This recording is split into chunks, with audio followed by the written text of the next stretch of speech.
so they wanted to make it 30 days.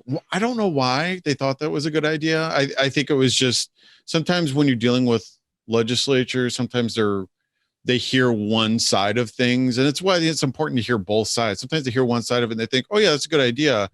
And then I think the landlord group sat them down and explained to them why we need this 10-day provision for people who are, kind of an extreme example. It's not like, oh, I don't like you, you need to leave. It's you're causing a hazard for the other people in the building. We really just need you out of here right away. And I think they're going to go ahead and roll that back, because that's one of those things where it's kind of important. And that's really been a saving grace for a lot of landlords through the whole pandemic. We can't evict people, but if someone's a health and safety issue, you could still take those people out. Someone's been arrested for doing something really bad in the building, or they're a health and safety concern. Those people we could still get out of the building. Now it's a pretty high standard the judges are enforcing for that.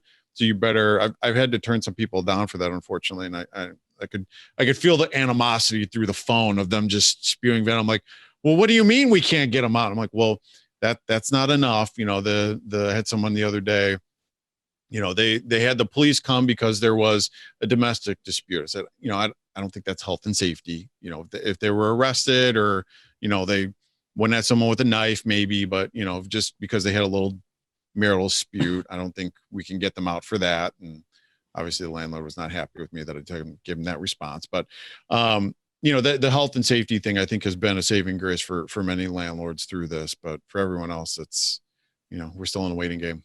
Well, for us, our intention on a 10-day notice is hardly ever to really evict people. It's really to kind of course correct fast. And and knowing that you can do something at the other end of that 10 days, the residents usually respond to that in a positive way that helps get things back on track. And that's where we were concerned about 30 days. Is like, all right, I'll wait 29 days to stop throwing these parties and playing loud music. And so, and I hate litigation. I hate eviction litigation. I should say that I say at the top.